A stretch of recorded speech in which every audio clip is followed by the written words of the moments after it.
Gourlay, thanks very much for coming on to Underground Archives, especially for being the first guest on the show. So just tell us a wee bit about yourself to start with, like your first gig, or getting into music or what. Yeah, well, cheers for having us on. It's a pleasure to be your first one as well. Music, I don't know, I've always been kind of surrounded by it all my life. Like, video games is where it started. FIFA and GTA.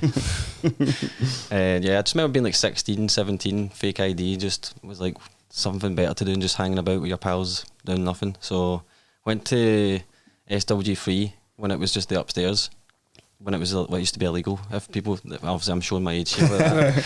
It was just the upstairs. It was a Let's Go Way Back night. I think alternate Mark Archer was playing. That back when it was the afters? Yeah, right. So it was like we were at the Curry Karaoke at someone's birthday party, and we were just walking over the bridge and you just heard the it's like, oh, what's that? Better feeling than that, I don't know. So paid a tenner in, and that was me, just hooked, I suppose. Class, mate. Class. You had your own event on last weekend, didn't you, for Patchwork? How did that go? It was fun. It was doing something a bit different as well, because I've not been promoting for a while, because it's just a stress that I don't longer need in my life. I think we all know what that feels like. So it's a never-ending money pit, mate, as well, isn't it? If you try and date too often, definitely. So it's hard, mate. Like, I've done different things over the years, so this one's a bit different because I've always just kind of done like house nights or electro nights, that kind of stuff. So this is just about being diverse, I suppose, rather than just like focusing on one thing and putting myself in a box. So it's better that way as well, isn't it? You can broad out, you can play what you want to play. You don't need to focus on the one thing. And because we did a collab with the Foundry Boys, so I've been pals with them for years, and they just kept asking me over the last like 6 months, like, yeah, we should do something together. Definitely. I was like, you know what? I've been thinking about doing it for a while, so it's kind of no perfect people to do it with. So thought we'd do something a little bit different. So we brought like in a sound system, new lights, like put the decks on the floor, like just changed up the room a wee bit, because it's like, obviously it's a dive bar, so it's only like 60 capacity. Nice and intimate, so it was kind of perfect for what we're doing to start. Nice and sweaty as well, I'd imagine. No cameras, which was quite good. So it was good to just see people enjoying themselves, because I feel like that's kind of lost now. You go out and it's just about getting your Instagram stories and 100%. forgetting what you're actually out to do, and enjoy yourself, have a laugh with your mates. Get the tequilas at the bar. Like, so yeah, it was good. Because you did no set times as well, didn't you? Yeah, we didn't do set times, but obviously we did set times. Everyone thought it was going to be a free for all. I was like, nah, just come down early, you'll see. So it was good though. It was stressful. That reminded me why I don't do parties. So right up until the night starts, it's all you're thinking about it. Yeah, because everything that went wrong 2 days before it. Well, in the week of it, I suppose. Like, the guy that was giving us a function one, he's one of my good mates, and he was stuck in Angola. So he couldn't get over in time, and he couldn't. Like, I was like, mate, I'll pay a Global Express for the keys. Like, no, it's not as simple as that. Like, not all the stuff's in the lockup and all that. So it was just we pulled it off. That was the main thing, and everyone that came said that this is like, that was something different. I've heard good things, mate. That's what we wanted to do. It was not about like wanting to be the biggest and best. We just wanted to offer something different, because I feel like it's a bit, I don't know, everything's the same now. There's not anything that's like, oh, I want to go to that. It's just like, oh, we're going to this. It's another DJ. Like, so I thought it did work, and I think we'll definitely do more stuff. I think maybe a wee bit bigger scale. I think 60 was too small. But when they run up to it, I remember looking at your promotion, and you were making out how it was going to be different and stuff like that. I really like that. That gained a bit of interest into it. No, so it's big time. What you're looking for. Like, people hadn't spoken in years. Like, oh, what's this? You're doing a party. I was like, come down. Like, it's a fiver. Like, there's no guest list. There's no nothing. It's like proper, like the back to basics. Like, if you want to come, pay 3, 5, 7 quid. If you don't want to support it, then that's totally up to yourselves. Kind of thing. The best nights. Oh, big time. Yeah. You know what I mean? it was fun. Like, it was good. I played the second last set before Laszlo and Neil, man. It was like just looking up to seeing all your mates just giving it yaldy. It was good. So it was fun. How did you find it starting at 7 and finishing at 1 compared to your usual kind of club Preferred it. I was in my bed for half 1. It was brilliant, actually. So you find people actually prefer to go out earlier now as well. Yeah, that's what I've noticed when we did the kind of all day events and that as well. You're getting a lot more people turning up for another event rather than into the late night now, don't you? Yeah, I think that's just like because of the way things are going. Like, no one can really afford to like do all of it, so they'll go out for a pre-party and maybe get the last train or like whatever, which I totally get it, because life is definitely different from 100%. 10 years ago, for example. Like, it's, yeah, I think everyone's feeling it a wee bit. It's quite mad. Like, especially like I seen a thing like the other week, it's like clubbing's now apparently a luxury. And like we're saying in the way here, it's like it's crazy how like going to see a DJ is a luxury now. Like everything's a luxury now. It used to be a kind of weekly occurrence, didn't it? Whereas now you're maybe getting people one every 2 months or something like that. It's not even. Sometimes you'd be out Thursday, Friday, Saturday. You'd be DJs from all over the world. You'd be subbing the Friday. Subbing Tuesday night. Tuesday nights. The I Am nights used to be amazing. They used to bring over lots of good DJs. They did like that Tron night and made Subway and they like looked like Tron. Obviously, it was like stuff like that. Most of my nights in Subway have been Tuesday nights. And then to work on the Wednesday morning. Burst. This is exactly why we're sort of doing this sort of thing, you know what I mean? Hopefully, I mean, not straight away, you know what I mean? But a resurgence a little bit. It should hopefully lift the underground scene especially, you know what I mean? It's kind of on its knees. It's like we were saying, like on the way here, like people maybe think like the word underground would put people off going to something, but it doesn't necessarily mean that it's like, oh, underground, you need to know. It's just like not as available to as masses, like say what everyone would go to, like all the nights that are busy, like people don't necessarily go for the music or the DJs, they just go because it's like the popular thing to do. And that's just the way the world works. It's like it's a digital age now, so like everything's based on like what you do on your phone rather than what you actually want to do. Not me, just in general. That's kind of like the generalisation of the public, I suppose. So it's it'd be good to like regurgitate it a little bit because it's definitely missing. A lot of people are trying to save the scene now as well. It's quite a big movement into you're seeing everywhere. So if we can all do our part into that, then big time. Like even like from the bottom to the top, like if everyone comes together, like it's like that utopia stuff. But it can happen if people just do it. Like just do it and it'll work. So 100%. Well, back onto you anyway, Gourlay. When was your first gig? My first gig. I think it was the 2nd of June 2016. Exact date. Exact date. So this is like never forget it. No chance. This is like my 9th year of like playing. So like it kind of feels mad that I've been doing it for that long. Something that I just thought was like I'll DJ one day, and I actually like did start the DJ. Yeah. So it's kind of mad to think about that. Whereabouts was that? So it used to be called the Keller Club. It's on across the La Chita, but it's called Tur. Right. So it was like I've basically emailed every club in Glasgow for the last 6 months before that. I obviously emailed like Subby and give me a shot, blah blah blah blah. It's just never going to happen. But yeah, we got a night in there. Was that under Mindset? Yeah, it was under Mindset. So your first gig was your own Yeah, so my first good few gigs was just my own kind of promotions till I like started to network, get myself like familiar with how to do it, because I was 18 at the time, so just a wee guy. Yeah. Did you think at that point you'd have been having your Subclub debut? Never, to be honest, that's what I said when it happened last year. I was like, see if I'd told myself back then, like what would have happened from like there to then, I would have been like, nah, you're talking shite. There's absolutely no chance that you'll do all that. No, but that's what it was, because I did, like that's what it was about, like just believed in what I would do. I said to myself one day, like, I'll do this, and done it. Like, yep. We touched on that on the way up as well when you were talking about kind of law attraction and stuff like that. Big time. You had a good wee story to tell about that. Yeah, I was playing it was like just after lockdown. I was playing Platform 18, obviously the festival. They did 2 days. It was like house on the Saturday, like more techno on the Sunday for the local stages, because that was the first time they did the hidden stage.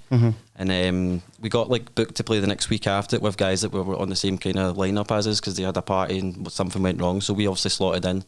And of someone that you all know, King Kirkpatrick and Jerry Cairns, my pals, they just came up to me in the green room after my set, just like, oh, that was sick, like blah blah blah blah blah. Like, but how come like you just keep going on with this sound when it's not really popular in Glasgow or Scotland or whatever?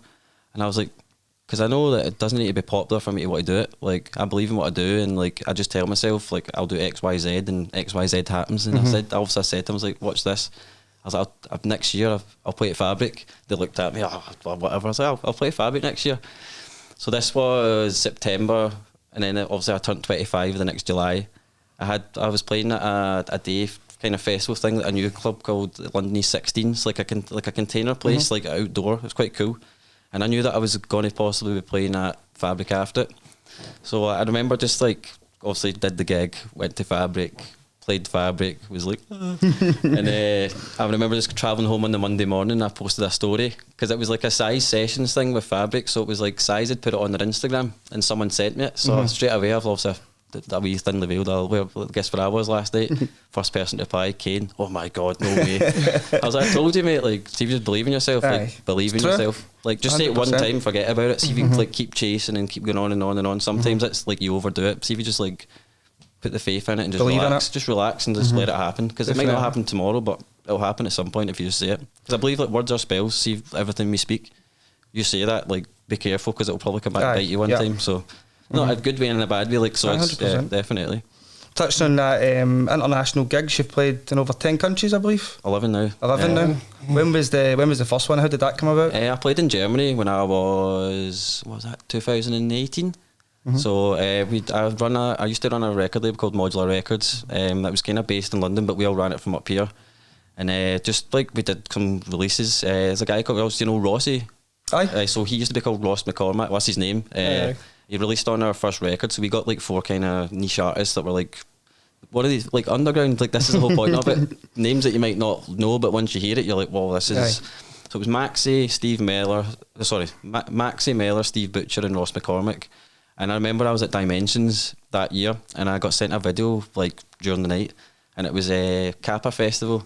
It was Jamie Jones back-to-back Seth Troxler, and they dropped this tune from the record label, and I just remember my phone going nuts. And that was it. This record sold out within a few days. Wow. Like it was like one of those ones, and through that, like people were messaging us like wanting to do stuff. And is that when you put all this effort into stuff? So when something like that comes through, it's such a good feeling. Big time. Like because we were just like, we'll see what happens with it. The label had been like active for a few years, but they never done anything. And I just remember my mate phoned me one night, and he's like, "Do you want to get involved with it? Like I think you would be like really good for it, kind of thing." And I was like, yeah, like what do you need done? So we need a vinyl, we need this, need that. I was like, cool, like we'll get it sorted. So within like a few months, I'd got us like a pressing and distribution deal with a German distributor, got the record label set up properly, like everything like through a business account, like all that kind of stuff, like company's house. We were all directors, like it was like proper, like we did it like the way you should. So also I'm an accountant as well as a DJ, so I was like, right, we need to do this proper if this is going to go somewhere. So yeah, I just got a message off this guy one time, and he's like, hi mate, how are you? I'm Phil, nice to meet you. I love what you are doing. Would you be up for doing like an exchange kind of thing? I was like, what do you mean? Like obviously I knew what he was meaning, but I was just like, want to hear it. I want to hear what he was saying, so I wasn't assuming it. He's like, yeah, do you want to come over and play in Germany, and we could come over to Scotland? I was like, of course. So we played in a little town called Heidelberg, just outside Frankfurt. And it was like I shit myself when I got there. Like, see, within an hour there was like 600 people there. Wow. Yeah. And I just remember looking up, going, I've only ever played to like 150 people. Like, I was like, what? Like, honestly, I was like, I remember like physically like shaking a little bit. And I'll never forget. It's quite a funny story. I was playing records as well as digital at the time. So I've obviously started off playing vinyl, and I was playing fine. And I got really sweaty when I was trying to move a record, but it jumped so hard. But everyone was like, like they actually cheered because they thought, look at this little guy, looks like 12 and he's sitting playing records in front of all of us. So that just made me realise, like, you'll never get judged if you ever do make a mistake. I feel like some crowds actually like a mistake because they know you're doing it live. It's real. It's real. Like, you can't be perfect all the time. Nah. Like, your favourite DJs have probably like did a few train wrecks here and there. Like, it happens, especially when especially in vinyl. There's a lot of things in vinyl you can't control, can you? So especially sweaty hands. So yeah, good mate. Good. So obviously starting Mindset at very, very start then, as soon as you kind of started, obviously you did kind of touch on that. So basically I was working at the post office since I was like 16, 17, and this guy Craig Hamilton, who also did Mindset with, used to come in all the time, and he used to send records, and I was like, when he asked him one day, what records are you sending? And I just remember one day, just plucked up the courage. I was like, mate, what kind of records is that? And he's like, oh, house and techno. And I was like, oh, really? He's like, I like music too. Like, I've been trying to get into DJing. And he's like, mate, come up to my flat one time after your shift, and we'll get a mix in that. And he kind of like just kind of introduced me to everything. He was like a legend. He is a legend. So at that point, he was like playing all everywhere, releasing on all his favourite labels, and that's how I knew him through his music. When it kind of clicked when I found out his actual name and stuff like that, and I was like, oh, that's Craig Hamilton. So that led on to you doing Outer Circle then for there? Yeah, so basically Mindset was like, I did it myself firstly for the first 2 parties, and I just booked them. Then I was like, do you want to just do this together? Like, I'm probably going to book you for all my parties anyways, we'll just like come together. And it was like perfect for him. He was like, there's 15 years between us, so I was 18, he was 33 at the time, so like the difference of like where we were both at, I was just starting out, but he's obviously at an age where he's like been and done it. So it was like a revival for him too, like to get back out playing more frequently, because he was obviously playing, but this gave us like monthly parties. We're getting booked off of local promoters, like just the way it works, like you know how it is, like you start putting yourself out there and people start reaching out if they like what you do. So that was good. And then I think 3 years in, we were just like, what should we do? Like, we should maybe make this more of a community kind of thing, rather than just like, because Mindset's our thing. Like, I feel like it was just always mine and Craig's thing. We'd do like the bookings with other people, like we'd book people, do like collabs and stuff like that. And I felt like there was like to grow like this sound, because it's very, what we played at the time was very niche. So we thought like this make the Outer Circle. Took us ages to get the name, but it just like clicked one day. We're like, that's a name you don't forget as well, isn't it? It's a good name. And it's a subway stop, obviously. And our studio at the time was at Cessnock, so we used to get the Outer Circle from Partick to Cessnock. Makes sense. This is like, it's just, it was like one of those, like I get goosebumps when I talk about it. It's like, that was like one of those vibrations ones that just kind of happened. Like everything was just like so perfect. Kind of fell into place for you. Even the artwork we did for like the releases and stuff, it was like old school maps of the subway, and it was like Cessnock specifically. Cool. So we just changed the colour of it for the first few, just to like stamp that on it. That's cool. Do you still do stuff with Craig as well, or? We don't really do much stuff together, like music as parties, because we both are like, like the cost of this is. But next year's 10 years of Mindset. Is it? So needs to be done, mate. Needs to be a revival, doesn't it? We've already started speaking, that's all I'll say. So we keep in touch with us, like one of my best mates forever. But like musically wise, like we just don't do parties anymore. And he's just like a wee bit older, different stage of life. Like we just kind of, not drifted, but we just don't spend as much time together. Like I'm not in the studio anymore, just kind of doing our own things. But he's still got the studio. Like, so if any ever need your mastering or your mix downs, get onto Craig. Get onto him, because he's the guy. He's probably one of the best here that could do it. So been about the block for ages, and the quality of his product's really good. And the studio also sounds really, really good. Nice. Really good sound proofed. Like we did it all from scratch. It was mostly it was basically having his girlfriend and he's one of his pals that did like majority of this stuff. So it was like one of those trial and error ones, but he got like one room into 2 rooms, made it like that. So we did like a wee box studio, like proper sound. So this was the first place I'd ever made a tune, then took it home and it didn't sound different. Normally you'd do it in the studio and go, that low end's like this, or this is like that. That was the first time I'd be like, right, that's actually a true reflection of sound. So that's when you know the room's treated right. Oh, big time. Talk about producing. Are you still producing now, or have you took a wee? I've still have been. I've just not been putting anything out, but what kind of stuff are you making? Bit of everything. Bit of everything. Like, still been doing like my electro housey stuff, but I've been mostly focusing on techno. Because obviously, I've been doing techno more for the last like year or so. Your gigs have been booming the last kind of year or so. I've kind of can't believe it, to be honest. Like the next few are like, wow. Like I'm supporting like the 2 of my favourite like artists, and Subclub again, which is good to see, mate. You're somebody who deserves it. You've been doing this for so many years, and you've put a lot of time and effort into it. So means a lot, man. Definitely, mate. Back in the kind of international side of things, if you were to pick one country that you played in, would you say was the best? What would it be?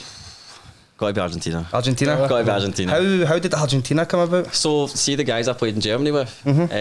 I basically posted on my Insta, I'm going away for a couple of months. Like I'm going to be in South America, and he's like, "Where are you going?" And I told him, and he's like, "Whereabouts in Argentina are you going?" I was like, "Buenos Aires." He's like, "Okay." He's like, "Message this guy and say I'm a friend." It was like literally one of those ones, and I messaged him. I was like, I'm a friend of Phil, blah blah blah blah blah blah. And he's like, "What dates are you coming?" And they just basically gave me a couple of gigs. Brilliant. And, good. It wasn't like the biggest of gigs, but I just feel like the place, the people, the energy, play just a different place, big time. just test energy and stuff. That's like it. that, and see what it's all about. The first one was at a place called Luna Bar, and it was like an intimate one that was literally like obviously Luna, the moon. So it was like the people behind the bar were in like astronaut outfits and all that stuff. It was quite a mad setup. But did you end up at any after parties of that in Argentina? Aye. Yeah, there was lots of them there. I can imagine. It was only on to like 4, I think it was 5, and then we went somewhere after it. But yeah, that was good, because it was like first time I'd like obviously went outside of Europe, because I think by that point I'd only ever played in Germany, and then I'd played in London, I think. So was that one of the first kind of international? That was like one of the first few. So I was like, after like doing that, I thought, how can I be playing there already? That's when I realised I was like, I could actually do this. You know, like. If a wee random guy from Scotland can just message someone and be like, "Here, mate, I'm something right." That's what made me realise, like, yes, like get that imposter syndrome away. Like that's the thing about also creatives. Like you get to a point where you're like, don't deserve this. Like, why me? Like, why is it not him? Why is it not her? Like, you just need to sometimes just be like, do you know what? I do deserve it. Like you give yourself some credit. No, big time. Like everyone always says you're too humble, and I'm like, is that such a thing? Something a lot of people lack in. You know what I mean? Even though they do deserve it. It's humility, really, isn't it? Like, exactly. One of the things. Have you got any other stories for kind of international gigs or after parties or anything you can think of top of your head? Well, I did speak about the Mexico story, but I didn't actually speak about it fully, because at the time I was like still living the trauma of it. But I suppose it's time to tell everyone what actually happened. So I was playing at a festival and playing at a gig 2 days. So basically 2 gigs in Mexico within like 3 days. So I was there for like 10 to 11 days. And did the festival, that was fine. Busy, blah, blah, blah, blah, blah. Then we played the local gig on the Tuesday night. And we were leaving the gig, and it's safe to say the guy that was like, we run like a promotion, an agency together. He was like my agent and stuff like that. He was rather drunk, and we were driving the mopeds back to the after party. The 2 to 5 minutes later, we were just like turning left, and the blue lights just pulled, and we were like, fuck. Like, what's this? Obviously, it's like Mexico, so you know it's not going to really be the police. It's probably the cartel with the police, or a bit of both. Trying to rob you. So, pretty much. You can tell it. So, basically, pulled us off the bikes, and they were just speaking to us in Spanish, and we were looking at each other like, fuck, we were getting it. So they started like, what he's doing? We were just like, just driving. Have you been drinking? No. Have you got any licenses? He's like, no. And they were like, you've got a big problem. So he just like started searching us, obviously to try to get money off us. But it's like, we don't have any. And I got a gun pulled on me and everything. Like, that's how I didn't want to speak about it, because I was like, can I speak about this? It's like €5, so it's done now. That'll be your last time in Mexico, I take it? Well, I could have went to play the next year, and I was just like, I don't think I can go back that soon. Like, I would go back now. Like, I was actually talking about this last night. Like, I would definitely go back now, but at that time I was like... But you're just wanting home after that, yeah? Oh, it was horrible. Like, so we got robbed. They stole all my I got basically both my gig monies was in his bag, because I got paid like cash from like the end of both of them. So there was that. They've obviously found like things in the bag, and they were laughing at it. Like, was that it? Like, they were like, where's the real money? Like, because they found the pesos, they were just like, that's nothing. Then they found the dollars, and that's when they were like, they want it. They had the cheek to fist bump us and say, enjoy your night after it. And what they did was they threw the keys to the motorbike into, like, so obviously the seat pulls up. They threw the keys in there so we couldn't like get back onto it. So what happened? This is like, again, like law of attraction, just at the right place at the right time. But it was kind of the wrong place at the right time when you think about it. But this security guard came charging out of this complex where we just got like robbed in front of, and he's like, "You need to go." We're like, "Why?" He's like, "The police cartel." We're like, "Oh." So basically what they did is they threw the keys in the bike so we couldn't get away. So they were obviously going to say, oh, there's two, like what they say, two gringos down there, go and rob them because they've not got anything. So we could have been taken away or whatever. And luckily the after party we were going to was at the top of the street, and the people we were with, like, they were like, oh, where's Liam and Sasha? So they obviously came like turning around and like literally picked us up like that, and like just as well. It was like one of those ones, just like it was like the Warriors. It was like the Warriors when they turned Billy C's on that bus, like go down with it. That's what it was generally like, just try to get away from it. So yeah, that's probably the maddest story, because it's like you don't really expect to go play a gig and get robbed. No. But like it happened to other people though in the same place. It was in Tulum, and like Ben Rao, it happened to him like 2 years later, and he made this big post about it. Hot Since 82, like it happened to him in Brazil. He got followed by them and like with guns and all that stuff. So it is a thing that happens. It's just part and parcel of kind of travelling to like different bits of the world. But I think it's experience. It's something to tell a story. No, definitely. It's one to tell the Waynes anyway. That's for sure. You said you'd played in London as well there, right? Whereabouts in London were you? So the first one I played was at the Egg. It was a Tuesday night for a night called Paradox. It was funny, like the guy that ran it at the time was like a proper like Italian gangster, like big Burberry coat. They sell pizzas in the club, so we got a pizza before our set. It was the best thing ever. Honestly, a big stone oven at the back. Like, hey, you want pizza? Come and get pizza. So honestly, it's the first time I've ever been eating a pizza in a club, never mind like before a set. So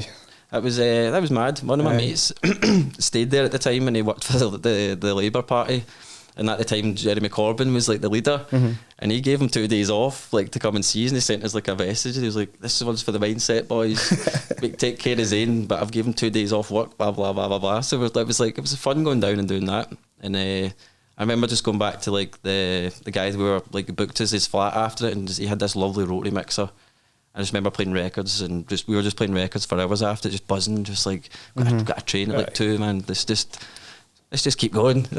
So it was just like the energy just pure kept us going, because it was like, that's also, I started to realise like, this is something I could definitely enjoy doing. Like imagine just getting like going to go somewhere randomly during the week or at the weekend just to go and do something you love, never mind get paid for it. Like, it's like, see if you don't play in a while and then you play again, it just gives you the bug again to keep going, big time.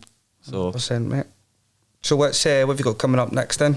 So next I've got I'm away to Berlin a week on Tuesday for a friend's birthday, and then we come back on the Friday. I'm playing at DBT in Edinburgh on the Saturday. Nice. So they've booked a guy called Harry McCanna he's a Fabric resident. So I'll be playing in the cafe at Cab Vol with Loudy and my mate Pato. So that'll be fun. An all night long at Cab Vol as well recently? Yeah, I did one. It was in the start of January for pleasure, just before they did the weekly parties, and before they like stopped, like I got to do my first ever all night long, which was for them. How did that go? You enjoy it? It was fun. It was good to play tunes that I've not that I've not played, but tunes that I've been saving for this. Like there was some really freaky tunes in there, records that I've never played, but ones that I've like actually saved. Like it's was like that a vinyl set or was it? I played a bit of both. Just played a bit of both. Nice. It's the same as like I've got like my Berkine, like you know, like you've always got like that one club that you want to play. Like I've got my Berkine set. I've been packing for that for years. Like that's like the end one. Like once I do that, I'll give up. Loyal attraction, mate. You'll be there next year. That's right. Hopefully I get in. So back to the Cab Vol soon then. Yeah, so Cab Vol, and then I've got Easter Sunday. Got obviously I'm resident for Platform. Yeah. So we've got Yana Masti and the debut of Drum Archive, which is Frazier's alias with Gary Beck. Nice, mate. So like the tunes they've been making and like that sound is like it's just going to be like perfect. Like just the whole progression of music that night will be really good. So it'll be fun to like. I love doing a warm up too. And to warm up for Yana Masti's like amazing, man. Pinch Yourself material. Like I remember seeing his Stone set and just being like, whoa, like that guy's nuts. Like that guy can make a tune and definitely play them. So it's good to be like even being regarded like to be able to warm up for something like that, because like obviously like when they did the event post, they said that I was one of the most diverse Scotland's and artists. Jesus, that's ADHD. One of the most diverse artists in Scotland. So like for me, I was like, yeah, I could take that title. That's something I'd be proud of that. So, because obviously I've been playing like house electro breaks for like 8 years, and I've always wanted to play techno, but just thought, everyone will think you're selling your soul. That's so they say, you're selling your soul to the devil. But I'm like, nah, if you really know me, like, I've always been going to techno parties, like been to Berkine a couple of times. Not that makes you like, bored, like, you know what I mean? Like I did that in my own time. Like, you never just switched to get more gigs. Like, it was always something you were doing anyway. If anything, I'm getting less gigs because I'm starting again. Whereas like in like the scene I was already in, like I'm not saying I've been there and done it all, but like Scotland wise, the only thing I'd probably say I haven't done is like play for Subculture or something like that. Because I mean, I've did my podcast for Craig and O's, which was again like a big thing for me. I played for them because they booked us to play at like La Cheetah. Like obviously like the Riverside thing would have been good, but obviously it got cancelled, so that would have been like the box ticker kind of was that thing. Would that have been your first time playing Riverside? Yeah, that would been my first time. Me and Craig, we were buzzing about that, because that just kind of showed you how bad the scene is really into Riverside getting cancelled, because they're booking people like Dax J, like all these massive names, and it's like not popular. And as we're speaking about in the way up, you know, it's just a lot of people are just there for the names, but actually don't know 100%. music. You know what I mean? It's just it's the way of it now. Like you don't go for what's good, you just go for what people are going to. Like not me in particular. Like I would just rather stay in rather than just go to something for the sake of it. Like I'd rather preserve my energy for like, oh cool, I want to go see this DJ. Might need to wait 3 weeks to go out again, but that's fine. Because I'd rather like immerse myself in something I want to rather than just for the sake of it. Especially like when you're up to 3 in the morning. Like I try and keep my body clock as non-DJ as possible, because it gets annoying. Not annoying, but it gets intense, doesn't it? If you're like, if you're say if you got a gig on a Friday, Saturday, come Sunday, you're just like, I'm done. You're back to work on Monday as well. Exactly. So you're just done in all the time. So it's good to like get a break from it when you don't go out all the time. So that's how I do just select the stuff I would go to. Definitely. There's not really a big selection of like amazing things anymore, but there's obviously like lots of local promoters doing like monthly things, so that, you know, like you've got like your animal farms at the end of every month, or your return to monos, you know, like cool, you can kind of work around what you're doing, because you know like they're booking people that you want to see, for example. So when did you get the call to become a Platform resident then? Was it just a passing conversation? It was just, I didn't even get asked. No. I didn't even get asked. I just seen it, Platform resident. I was like, oh, cool. Because I remember like I helped out at Platform 18 before it was turning into Platform. Like, because Craig, obviously that I spoke about at the start, his first studio, not his first studio, but his first studio, the Ananium, was at the Platform 18 studios. So that was my first studio too, because I had it with Ivan Cutts, ran it obviously, and Craig was in there with him. I think I was 19. It's obviously not long after I'd started doing it. I'd been in a few times just to like, do you want to see how to make music? Definitely, I'd love to do it. So I went in a few times. I was like, I definitely want in on this. So I ended up renting with them, and that's when I just kind of started like making music. But like through that, I think it was a few years into it. One of the guys, Mark Hughes, who used to help out with Ivan, his girlfriend used to do the door. And I remember we were at the studio, I think it was Mark's 30th. We went back to the studio and she was like, "Do you want to help me do the door this year? Whoever it is normally doing it, can he?" And I was like, why not? Like, the front of that door, like seeing everyone that I know anyways, it's perfect. It's good. Like, I thought of it's a good networking opportunity too. Because if you're the face that everyone sees coming in and out the place, like that's how people like started to, it's that wee Gourlay guy who does the door, and then they realise, he's a DJ too, and it's like kind of like works both ways. Strategies. No, big time accounting up there. But it's obviously happy to help out too, but it's obviously it's benefits for both sides. Like, 100%. So I think just by doing that, like, and then when she like stopped doing the door, I kind of took over doing the door. Like, I helped Ivan out with the last couple of years before he passed it on to Fraz, and I just remember it was the first year Fraz done it, and I was just like, "Do you just want help with the door, by the way?" Like, I know, like, you have just took it on. They're like, that'd be brilliant. Like, and I remember, like, I went to do it, and like the amount of stuff that I was helping with, they were just like, "Yeah, you're worth more than just doing the door. Like, you know this more than anyone else," kind of thing. So, just kind of started helping them out a little bit more. We started to build like a team, like around like what we were doing, like a PR team, people doing certain things and stuff. So, I think just naturally with that. I don't think I got it because of that. They booked me to play at Subclub for the intro night. That was obviously last year before actual platform.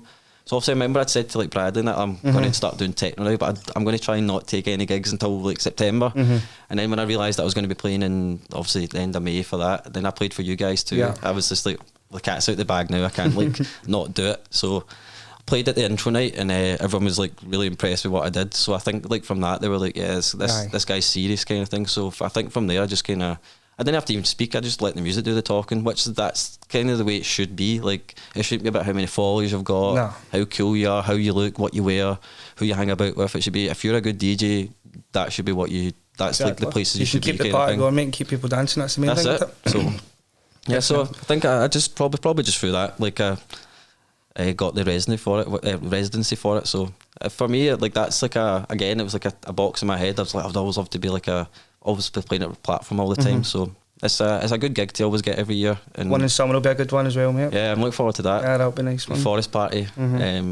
So with Maron, Philippe Apacho.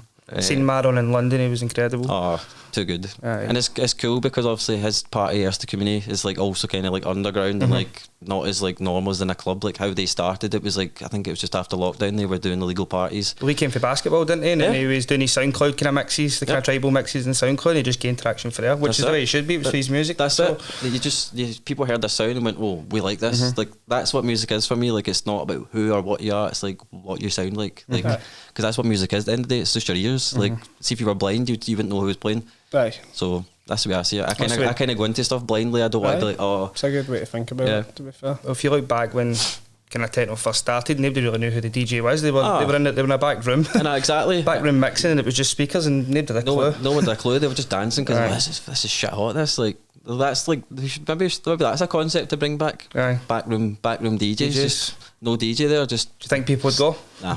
Absolutely no. What they're going to take a video of? There'll be no TikToks or anything like that. So that's another thing we can speak about there now is the no phone sort of thing. That's kind of coming into the scene. I kind of like that though because I remember like my first time going to Berghain, like this first time I think I ever got my phone covered off someone, and I've just been like, oh cool, so I can't even take this out. I felt like I couldn't even take my phone out. You didn't want to get kicked out? I was like, I don't want to be seeing me a light in my face right out. So it's hard enough to get in the first place. So I was like, I'm not going to jeopardise it for the sake of phone time for 2 minutes. So, but like that again, it just kind of made me realise like, yeah, this is more than just like not being on your phone or no cameras. It's like it's an expression, like cause that's what music is. At the end of the day, we all do it for our own reasons, but it's like to express something that we can't like maybe express through words or through whatever else. So how was the Berghain?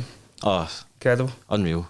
I've tried once, I got knocked back, ended up in Trezor. Still a great night. Still a great night. I'm going to say, everyone that doesn't go to Berghain at least gets to Trezor. So like that's even when you're in the queue at Trezor, you're like, am I getting in?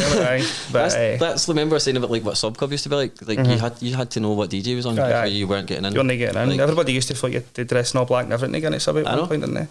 the bouncers must have been like, look at what we've done here. Like, it's not even hard to get in. You just need to know who's playing, and you're all thinking you need to get blacked up for it. So, yeah, I remember the first time I got into Berkine, I wasn't even wearing like all black. Like I was wearing like a stripy t-shirt, a pair of shorts, and a pair of 98s. Because it was like peak summer. It was like I was in Athens for a few nights, and I was just going on a bit of travelling. I was just like on my own, and I thought I'm going to go to Berlin, see my mate for a few nights. Just went. We went to Berkine. That was me, stripy t-shirt up, 98s, straight to Suicide Circus after it, and then I went straight for my flight, and never again. Is it twice did you say you've been to Berkine? I've been in twice. Yeah. Have you only tried twice and gone both times? Yeah. Or, aye, brilliant. So mate. hopefully 100% record. It's when I go next week. No, sorry, a week later. Our flight's at like 7 in the morning on Friday, so I know that it's obviously on the Thursday. It's Sola. It's on, so it's like it means like the beginning. So it's like they open from I think it's 11 till 6, then they close. Then when they open on Friday, that's them through till Monday.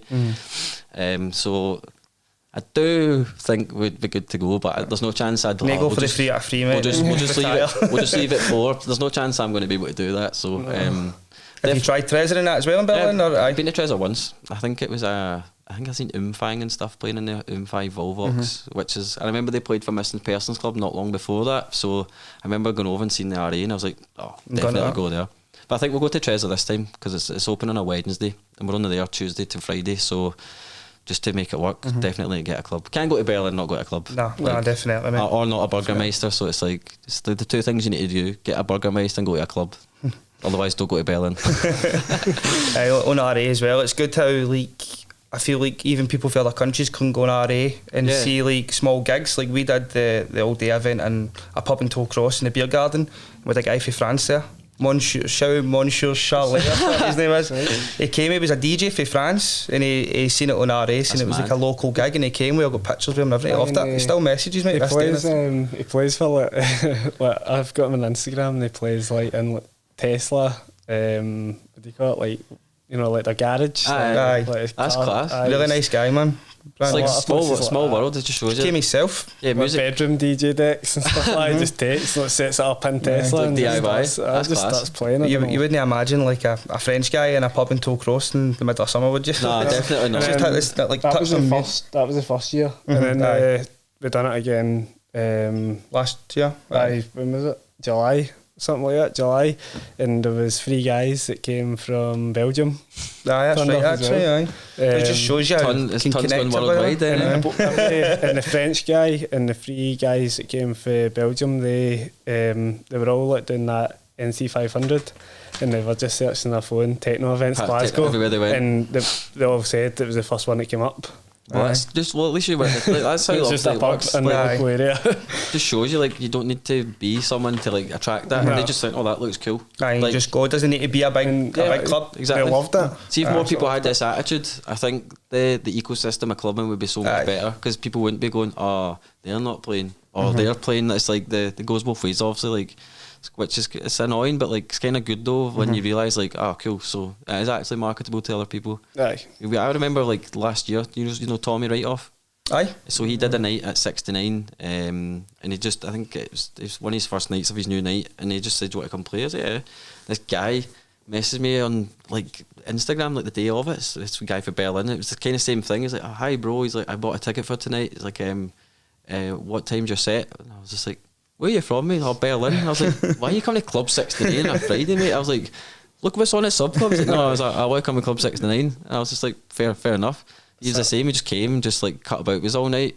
I think they've got like the right sort of attitude. Yeah, definitely. Because they're from like Europeans and stuff like that. They're not for like the big sort of events. Like a lot of people just like they obviously are for the music. Yeah, you know what I mean? They don't care. I think the culture's just so different. They're there for the people. 100%. Like the culture here is definitely not about the art.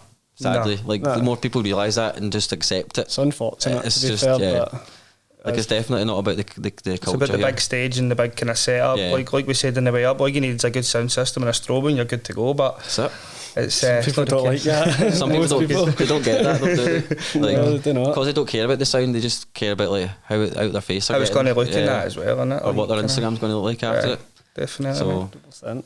You're still doing the vinyl lessons as well, Yeah, I've been doing them at Container. I've got 3 lessons, 3 students just now that I've like doing like weekly with kind of thing. My first one, my tester one was obviously Big Harry, and And I realised after the lessons, I can actually teach this. Someone replied to my story actually when I posted it, and they were like, oh, so you're at a level where you can teach vinyl? And I was like, I never thought about it like that. He's like, you must be the master. I was like, no, I'm definitely not. But did you start in vinyl? Was that how you started? Yeah, both. So I did vinyl and digital. So I had a controller plus 2 turntables. Because I basically got a whiplash claim. I actually got hit in a taxi when I was like sitting and I was a bit buggered after it. So got a couple of grand. I thought turntables, £500 of records, and then I went on a couple of trips. How's your vinyl collection now? Is it?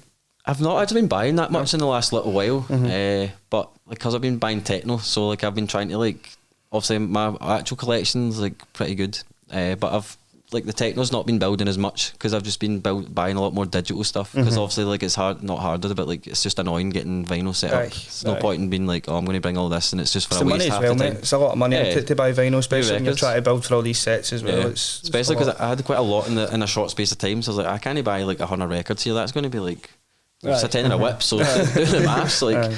But a lot of I do buy a lot of second-hand stuff because I do feel like the older stuff has got a bit more like soul and like there's a bit more. It's good. The 2000s techno vinyls are like from like I'd say I always try to do a thing called a prelim. So I'm born in '97, so I try and get like tracks from before that. But obviously you can't like stick to it that much. But like that's like a thing I used to do for a little while. But like that's when I realised like I can't afford to do that anymore because it's like the more time goes on, the older that is getting, and the more rarer that stuff is getting. So.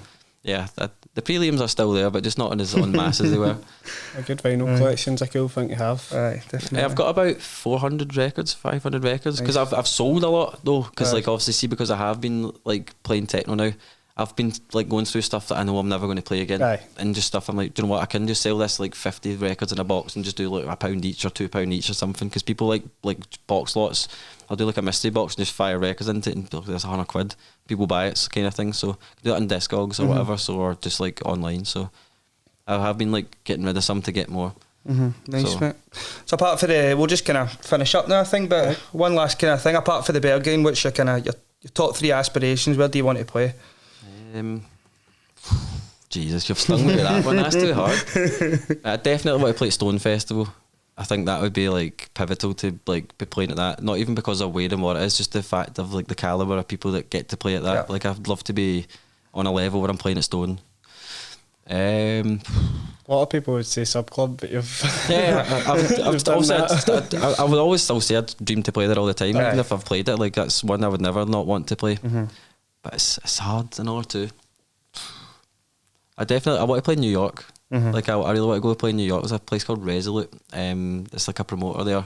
That's like more houseier, electro stuff. But like that's one I would always love to play because they do like really cool venues and like wee off locations on rooftops and stuff like that. Because I'd love to go to New York, play on the lot radio, then do a gig. That's like like the goal for going to New York or for America. I'd love to do that. And it's tough. It's actually really hard. Stung you with a hard one for the last question. You've stung me with that actually. A festival? Any big festivals out there? Oh, too many. Like I'd love to play like Glasgow or something like that. See like a big UK festival where like one that your mum and all that will know. Say like I'm playing at Glasgow. Like what Glastonbury? Like Tina Park, if it was still a thing, I'd love to have played the Slam Tent. That's my first ever time listening to techno was in the Slam Tent. I know a lot of people that say that. Len Faki in the Slam Tent, first ever. So they either say Len Faki, Richie Houghton, or I think it was 2014, 2013, something like that. That's mad. The first time I ever heard that. That's mad. Great night. Well, Liam, thanks very much for coming on, mate. Thanks for having us. Pleasure. Love everything you're doing now, mate. You're doing great. Smashing it. Big love, mate. Big love. Class, mate. Thank you.